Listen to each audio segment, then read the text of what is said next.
Previously on Rome, rise and fall of an empire. In 160 AD, Rome stands supreme, the lone superpower of the world. But peace and prosperity lull the empire into a dangerous complacency. When Rome's enemies sense its weakness, Emperor Marcus Aurelius rallies the empire to fight for its very survival.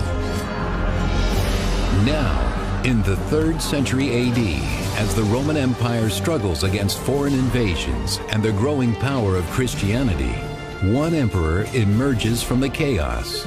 His name is Decius, a leader who calls upon brutal warfare and ancient pagan gods to deliver Rome from the powerful forces tearing it apart.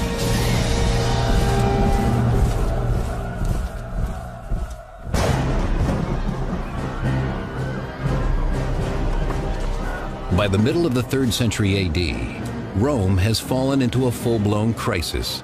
Barbarians prey upon the weakening borderlands, and civil war breaks out across the empire.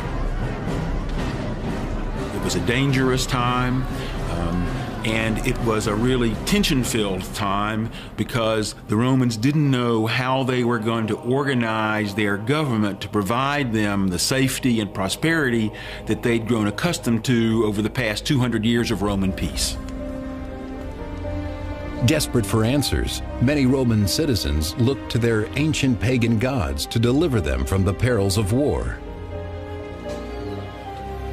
But others find solace in a radical new religion, Christianity. Christianity in the middle of the 3rd century is the most rapidly expanding religious movement in the Roman Empire. There's still not a lot of Christians. I mean, let's not think in terms of more than a few 100,000, but it's a religion which is getting more visible. New believers wash away their old pagan gods through an act described in a 2nd century catechism. Baptize in living water. But if thou hast not living water, then baptize in other water. And if thou art not able in cold, then in warm. In the name of the Father, and of the Son, and of the Holy Spirit.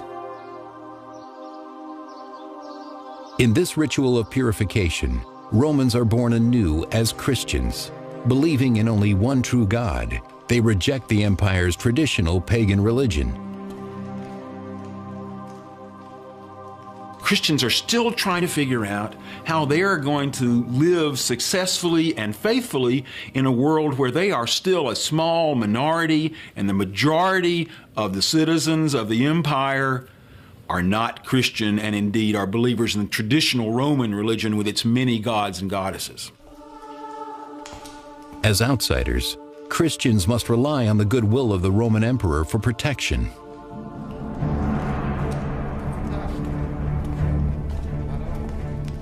In 248 AD, Rome's Emperor Philip is one of the most tolerant, giving an audience to many local Christian leaders in his imperial palace.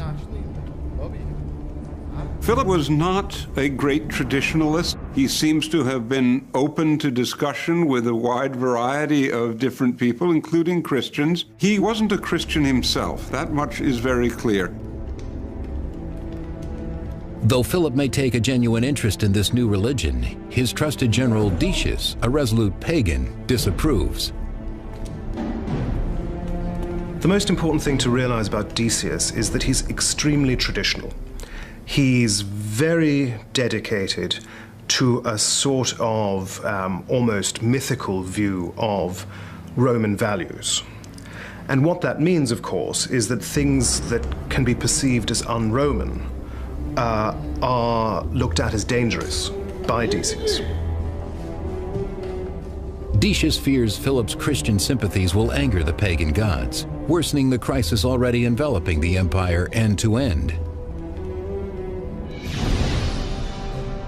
In Syria and Germania, Roman soldiers launch mutinies, and in Mysia, modern-day Bulgaria and Serbia, a vicious new tribe of barbarians, the Goths, have crossed the Danube into the empire itself. This is no time to anger the gods.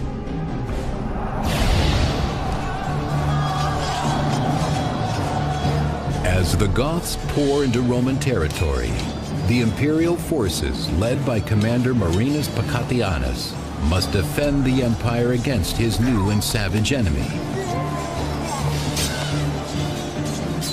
The intentions of the Goths perhaps were well known to the Romans, but the extent of their strength and the duration of their attack is something the Romans couldn't have anticipated. And the degree and the depth to which they penetrate into Roman territory also is something that Romans probably wouldn't have imagined as well. We don't know very much about the Goths in this period. What we do know is that the region north of the Danube became the launching post for hit-and-run raids into the Roman Empire. Pacatianus is able to hold the Goths back and, for the time being, secure the empire's frontier. The Romans at this point were as powerful as a military force as they had ever been. And they were certainly more than prepared to square off against these barbarian peoples. But in their crude camp, the soldiers grow tired of taking orders from a distant ruler. Instead, they choose their commander, Pacatianus, to replace Emperor Philip in Rome. Pacatianus has now become the most dreaded political player, a usurper. A usurper, that is to say, a man who could become emperor through unofficial channels, would gain the throne by getting the support of the army. The support of the army in the end was what made and unmade emperors. The Roman Senate was supposed to give legitimacy to an emperor by recognizing his right to rule, but without the support of the soldiers, no emperor was going to last. As a usurper, Pacatianus is confident that the support of the military will allow him to lead his legions to Rome and take the throne himself. Back in Rome, after learning of the rebellion on the Danube, a desperate Emperor Philip seeks guidance from his general Decius. Philip senses that not only is his military support eroding, but also his position in Rome is likely to erode. And he knows that this is a revolt that he has to deal with personally and he has to deal with quickly. When Philip confronts the Senate and asks them what they would advise him to do about this revolt, most of them are too scared to say anything, but Decius actually speaks up and says, let the thing collapse under its own weight. From the Danube region himself, Decius tries to instill confidence in Philip, but in vain. The emperor has good reason to be concerned. Philip would have been particularly worried about Pacatianus because Pacatianus was commanding soldiers to the north in the region of the Danube River, where you could expect to find the toughest, most battle-hardened soldiers and the best commanders. So Philip knew that Pacatianus was a real military threat to Philip's political position. Trusting his general Decius completely, Emperor Philip sends him from Rome across the Alps to Moesia to quell Pacatianus's revolt.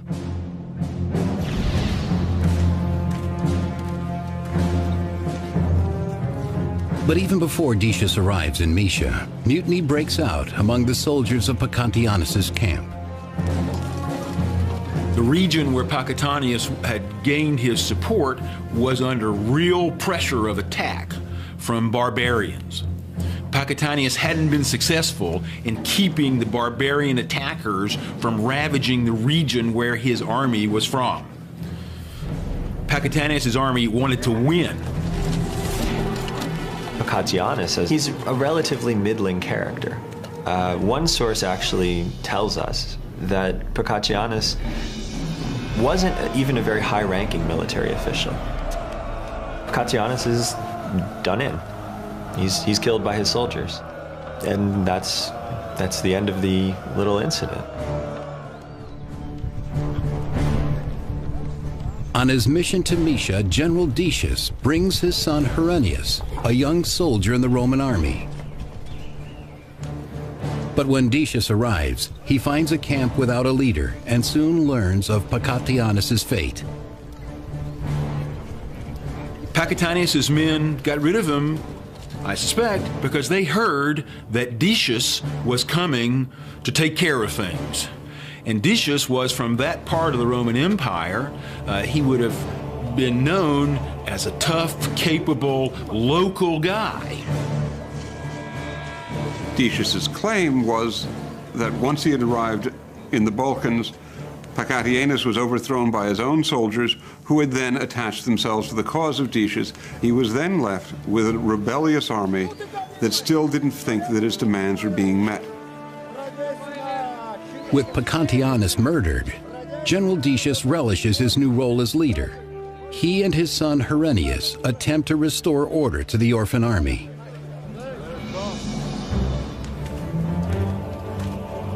The mutinous soldiers have other plans for Decius. There are very few ways in which an army can actually make its voice heard if it feels that it has grievances.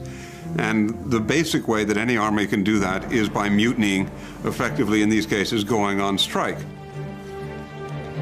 Demanding a ruler more capable than Philip of protecting the Roman frontier, the soldiers proclaim General Decius emperor. This makes a lot of sense. He's from the region, generally speaking. He's from the Balkans. And so he's sympathetic to the plight of armies along the Danube. He also, I think, very much senses that when these troops proclaim him emperor, they're willing to fight for him. They trust him, and he can help them pursue their agenda at court. In an act of utter betrayal, Decius has become a usurper himself, cheered on by his son Herennius. Though Philip is an old friend, Decius sees no other way of returning Rome to its former glory than wresting control of the empire with his own hands. In Rome, Emperor Philip is enjoying his comfortable imperial life and expects nothing from Decius but news of the rebellion's end. When Philip learns that Decius has been made the new emperor, or has been proclaimed emperor by the Danubian legions, Philip has every reason to be very much afraid. And so Philip has to understand that while Decius marches on Italy, Philip has to go out and meet him. He can't stay in the city of Rome and hope to retain his position. Stung by the deepest betrayal, Philip must now prepare himself to face his former friend and ally. He orders his legions to ready themselves for battle. Philip and his troops ride north from Rome to Verona to confront Decius's army coming from Moesia through the Alps.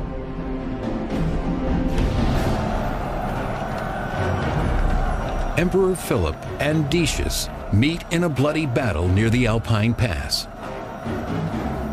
Once the armies on the Danube have declared him emperor, Decius is in a very powerful position and marches into northern Italy. Philip comes out to meet him. He has a very small army at his disposal. He has the sort of basic strategic reserve of the empire, a couple of legions in Italy, but he's heavily outnumbered. 6th century chronicler Zosimus records the day. The supporters of Decius, though they knew that the enemy had the imperial forces, still retained their confidence in Decius, trusting his great skill and prudence. The battle would sort of hinge on who would give way first. Morale was an incredibly important part of all ancient battles, but especially at this time when there are fewer soldiers, they're less well trained, and frankly, more susceptible to panic. Panic was the real enemy in an ancient battle. If your side lost its spirit, lost its cohesion, and turned to run, all was lost. Soldiers who had panicked and were running away could be picked off at will without any danger to the enemy. When the armies meet in battle, Decius wins a very easy victory. We don't have any precise details, but we have a pretty good idea of what the difference would be in the forces on the two sides, and we can see that Philip really didn't have a chance. In the Battle of Verona, Emperor Philip himself is brutally slain and his army defeated. Victorious, Philip's former general and confidant Decius is now eager to begin his reign as Emperor of Rome. Back in the capital, Decius and his son Herennius are received by the members of the Senate, who hail Decius as emperor. He believes that in order to restore Rome's security, the empire must first uphold its traditional pagan values. One of the things that Decius is very concerned with is the health and the correctness of Roman worship, of imperial worship. I think it's clearly the case that the crisis that the empire is facing, the very large number of civil wars and the very large number of foreign wars, makes a correct relationship with the gods important. Ready to overcome the crises they experienced in Philip's reign, the Senate welcomes the stringent pagan rule of Decius, complete with ritual sacrifice. The traditional religion of the Romans, we call it paganism, involved worshiping and honoring and respecting many gods and goddesses. If the Romans didn't show their respect by sacrificing animals, by really dealing in the blood and meat that literally brought life, then the Romans expected that the gods would abandon them. For the empire, at risk for barbarian attacks on almost every border, it seems the gods have already abandoned them.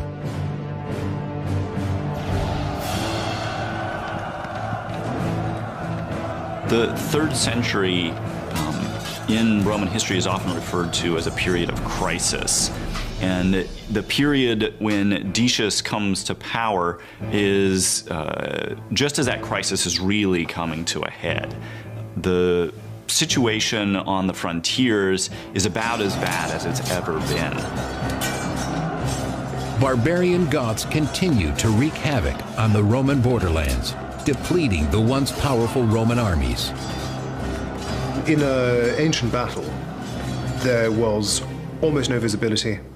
The noise was tremendous. It was very important to stand one's ground, because once a line was broken, it was much harder to defend yourself and defend the person next to you.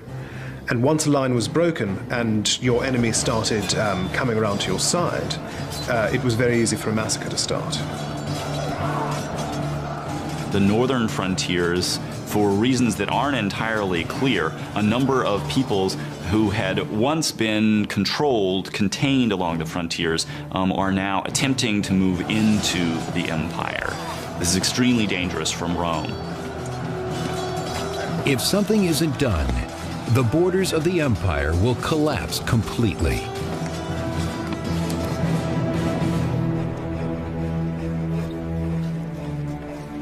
To start, new pagan temples are commissioned by Emperor Decius in Rome, hoping to appease the angry gods.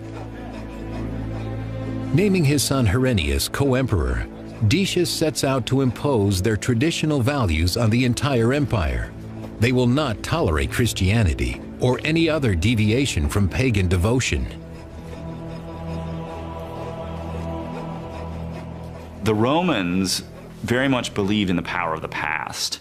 And that meant that when Decius decided to undertake a major religious reform, he simply looked back to the past. How have we always done things? We've always performed sacrifices. I'll ask the people to perform a sacrifice.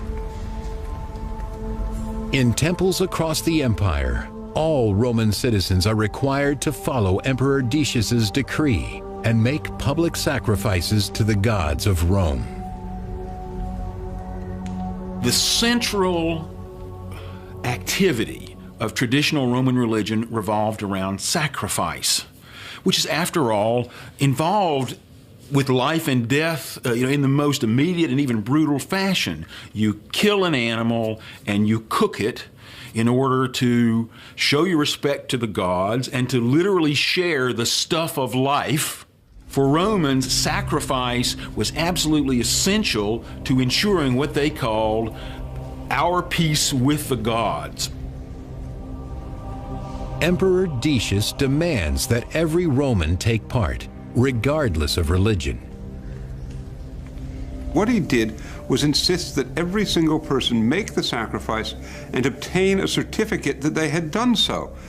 He was able to use the tax system, the tax rolls, to make sure that you could bring everybody in, and you had to make the sacrifice in front of witnesses.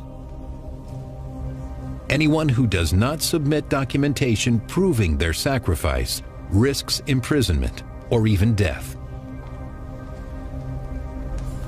This created terrible problems for Christians. Do they simply do this? Do they make the sacrifice? Or do they refuse? If they refuse, what is going to happen to them? They're violating a direct order from the emperor.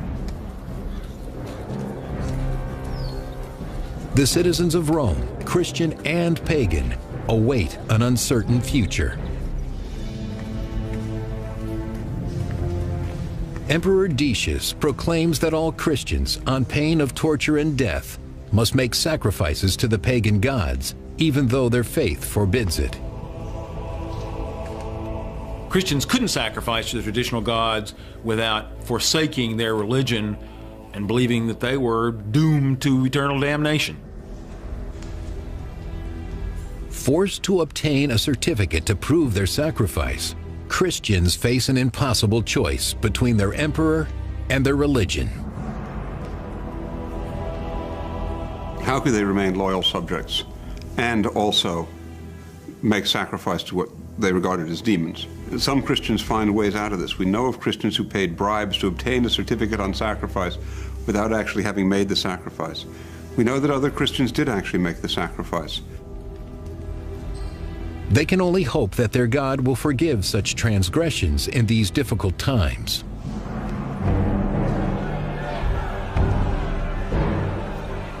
But not all Christians comply with Emperor Decius's decree. In 250 AD, Fabian, the Bishop of Rome himself, shows the people of Rome the earthly consequences of an unbending Christian faith. It's quite possible Decius didn't understand that Christians couldn't perform these sacrifices. But in effect, by requiring that everyone in the empire act religiously in the same way, Christians are now excluded. And the penalty that Decius set out for not performing these sacrifices is a severe penalty, in some cases extending even to death. 4th century Christian chronicler Eusebius of Caesarea writes of the Christians martyred during the 3rd century persecutions. I am struck with wonder at their all-enduring courage and the open profession of their faith, how the martyrs were not cast down in their minds, but their eyes looked upwards, and they neither trembled nor feared. 3rd century Christian chronicler Lactantius raves against the emperor. Decius appeared in the world an accursed wild beast to afflict the church, and who but a bad man would persecute religion? As the religious fervor escalates, many Christians cannot find the same strength as the martyrs. They choose instead to keep their heads down and try to stay alive.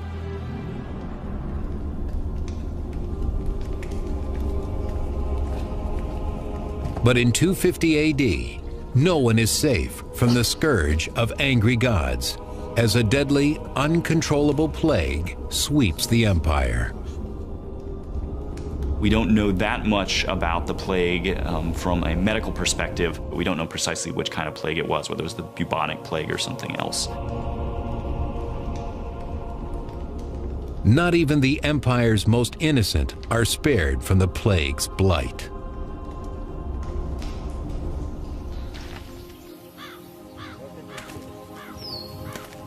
The disease ravages the empire, at its height between 251 and 266 AD, killing thousands a day in the city of Rome alone. There were no really strong antibiotics. There were some plants, even onions have a mild antibiotic effect. But in the face of plagues, especially which could be viral, there was no defense. You could be healthy one day and at death's door the next. Even the emperor is powerless against such a virulent enemy. I think Decius would have been distressed to find that even after he tried to have this universal sacrifice, that things got even worse, especially when the plague hit subsequently. You have bodies decomposing and pieces of bodies. The city's littered with the dead. The living are, of course, affected immensely by this. And the living begin to wonder about their fate and the fate of the empire, and ultimately the cause of such suffering.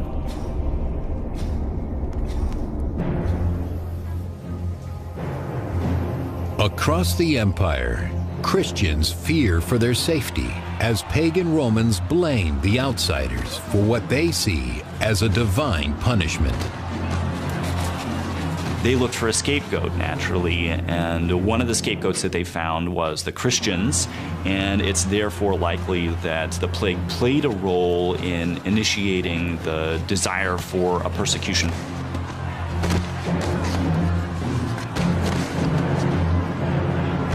In a desperate form of retribution, the pagans hope the Christian blood will appease their angry gods.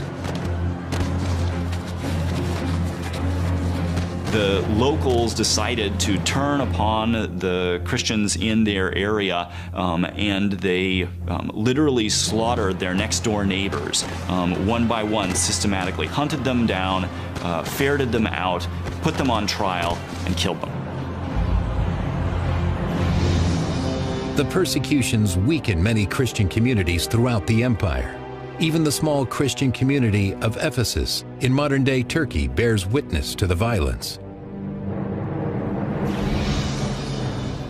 13th century chronicler Jacobus de Voragine records, "When Decius the emperor came into Ephesus, he sought out the Christians, commanding them to make sacrifice or to be put to death. Upon finding 7 Christian men who refuse his edict, Decius orders a cruel punishment depicted in both Christian and Islamic medieval manuscripts. Decius enclosed them in a cave, sealed with stones, so that they should die within its walls out of hunger for lack of food." The legend has the 7 martyrs sleeping in the cave for 208 years, only waking when a Christian emperor rules over Rome.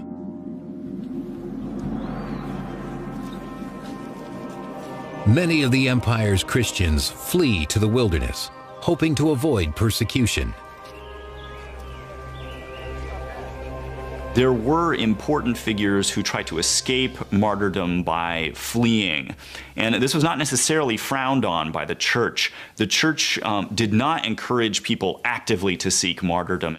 If you wish to preserve your church community and preserve your own life, it was acceptable for you to try to run out into the countryside. The most unfortunate of the refugees are left vulnerable to attack by the scavenging barbarian tribes who prey upon those along the weak borders of the empire. The Roman Empire had no police force. When you left your community, you literally didn't have any kind of automatic protection. There was no 911 to call in the Roman Empire if you were attacked. So Christians suffered miserably, I'm sure, when they had to flee the centers in order to avoid sacrificing. The 4th century Christian chronicler Eusebius of Caesarea recounts the journey of a fleeing Christian. One man fled with his wife to the mountains, never to return. And of the Christian brethren searched diligently. They could not find either them or their bodies. And many who fled to the same mountain were carried into slavery by the barbarians. The empire appears even more chaotic now than when the hopeful Decius was crowned. First angry gods, then plague, and now barbarians are about to threaten the future of the civilized world. In 250 AD, the barbarian Goths again crossed the Danube into the imperial province of Moesia. The Goths are now led by the mighty chieftain Caneva, who enjoys the security of a loyal tribe. The way a man like Cniva would secure his position was by rewarding his followers, by giving them a chance to get rich. There was only so much wealth north of the river, north of the Danube. South of the river, where there are Roman cities, there's an almost limitless supply of captives, of treasure, of coined money. 6th century chronicler Jordanes recounts the Gothic king's plan to relieve the empire of its abundant wealth. Cniva divided the army into 2 parts, and while he stayed in camp with 70,000 men on the Danube, he sent the other warriors to waste Mysia, knowing that it was undefended through the neglect of their emperor.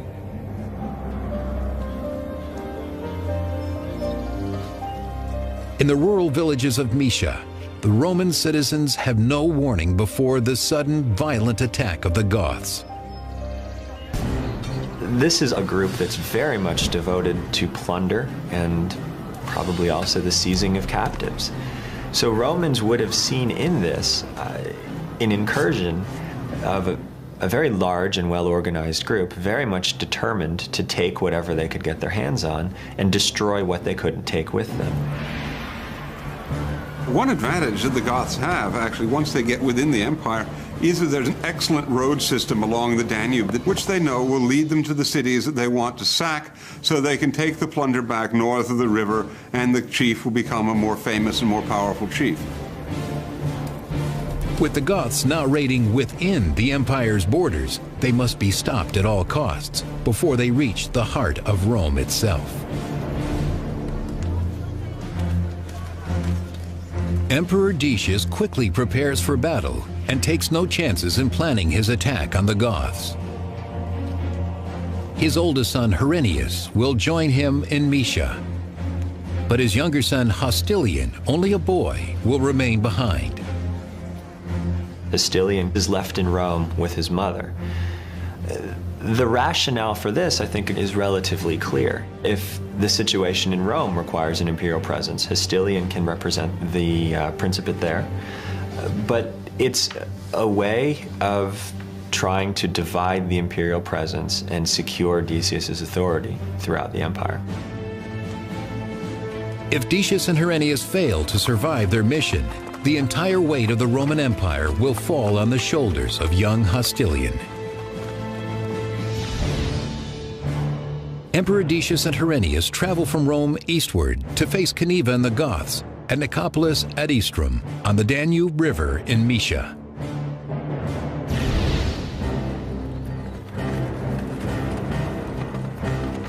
Outside Nicopolis, the Gothic king Cniva and his barbarian warriors prepare to besiege the Roman city. Cniva is clearly a very able character on a tactical level, but he doesn't have a strategic plan rather than to sort of smash, grab, and return, which is what the tribes see Rome as being, a place to go steal cool stuff and bring it home. Emperor Decius and Herennius intercept the Goths just in time before they can reach Nicopolis. Well, in ancient warfare, in a battle between Romans and barbarians, you were face to face with the person you were fighting. You were face to face with the person that you were trying to kill, and the battles often didn't last very long for the simple reason that it was very tiring.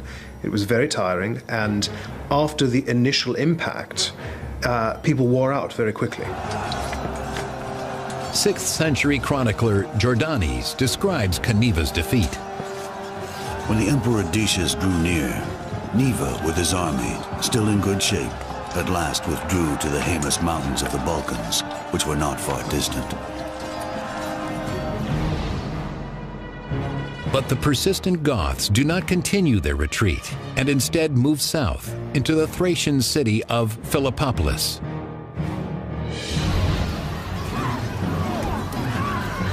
The Goths terrorize the land surrounding Philippopolis, brutally abducting the Roman women to be sold into slavery.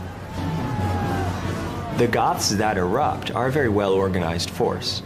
Their king doesn't command a small war band. It seems that he commands a relatively large army of thousands. And this makes him different from previous Germanic invaders in the Danube region. So this is going to be a moment of profound fear.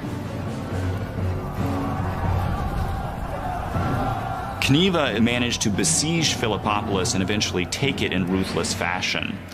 He did this and killed, according to one source, as many as 100,000 people in the process. But despite his campaign, Cniva finds an unlikely ally inside the city walls. Titus Julius Priscus, an ambitious Roman governor who would prefer to be emperor. Cniva lures Priscus into making a traitorous pact. He allows Cniva into Philippopolis in exchange for barbarian support against a shared enemy, Emperor Decius. Both Priscus and Cniva had the goal of bringing down the Roman emperor. Priscus from the inside, Cniva from the outside. And so Priscus made a secret, dirty deal saying, look, I'll surrender our people to you if you'll promise to get rid of the ones who'd support the emperor instead of me. And Cniva said, that's a deal. The two leaders sealed the deal with a common act for both barbarian and Roman. Priscus and Cniva would have had a formal ceremony in which they swore before the gods over a sacrifice, pouring a libation of wine to the gods to show each other that their faith was guaranteed by divine sanction. In this case, Cniva was lying. Priscus will learn soon enough it's all a ruse. The Goths take what they need, supplies and captives, and brutally dispose of what's left. After the Goths plunder and desert Philippopolis, Emperor Decius pursues the fleeing King Cniva northward to Abritus in Roman Moesia.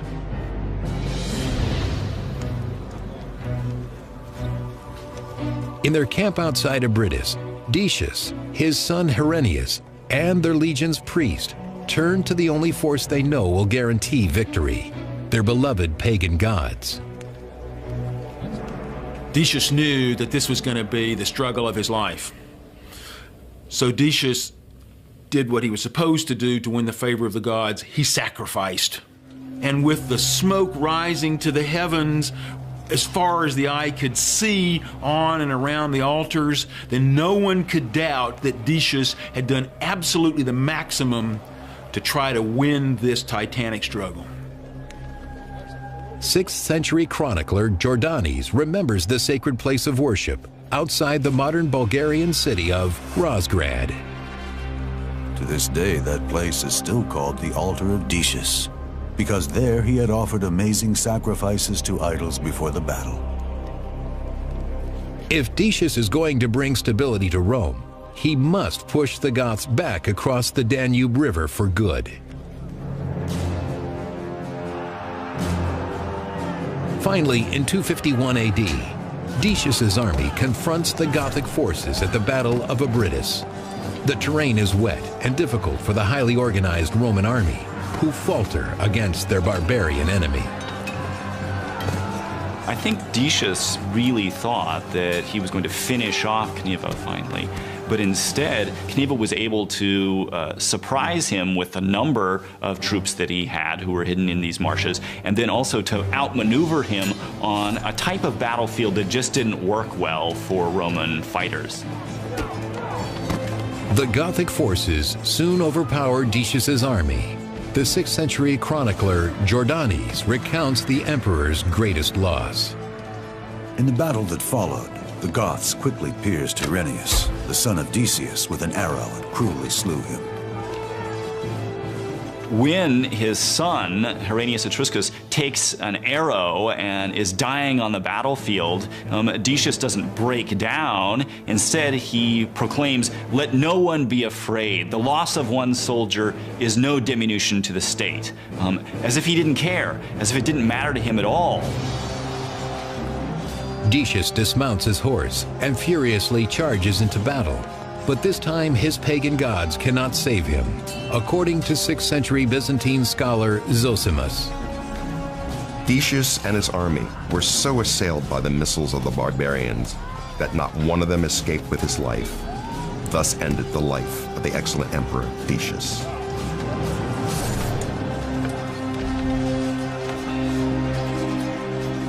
Decius is the first emperor in Roman history to be killed by a barbarian army.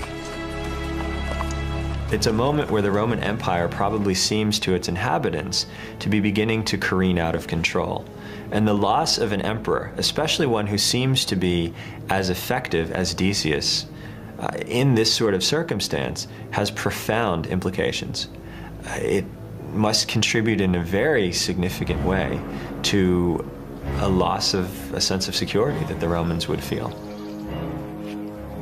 Though some say the emperor's body is never found, the 4th century Christian chronicler Lactantius describes Decius's ultimate end. Stripped and naked, he lay to be devoured by wild beasts and birds, a fit end for the enemy of God.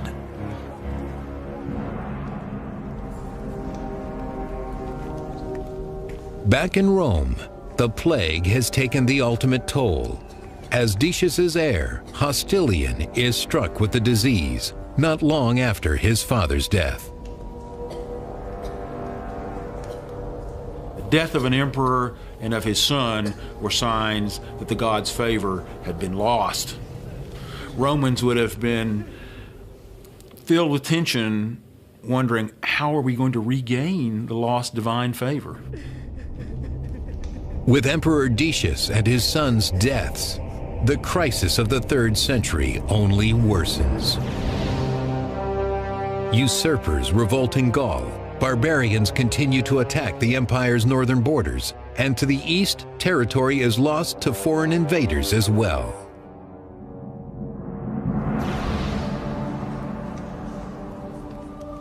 Yet Christianity continues to grow, despite an increase in persecutions. Decius's experiment with persecution was a failure. In the decades that follow, there's only one other sustained attempt at persecution, and then for more than 40 years, the Christian Church is allowed to grow at its own pace. Eventually, over 100 years later, in 380 AD, Christianity becomes the official state religion of the Roman Empire, an apt reward for their faith and courage, according to 4th century chronicler Eusebius of Caesarea. Anyone who examines the events of history will find that all those who have acted on the side of the righteous and the just have tasted the sweet fruit of success. Emperor Decius allowed religion to divide the empire, turning Roman against Roman in a desperate time of violence and plague. Without a unified front, Rome's borders are left open to the greatest and bloodiest of all enemies, the barbarians. Next on Rome, rise and fall of an empire. Weakened by plague and barbarian attacks, the people of Rome live in constant fear. More usurpers rise, further dividing the great empire against itself, until an emperor rises like no other. He is Aurelian, restorer of the world.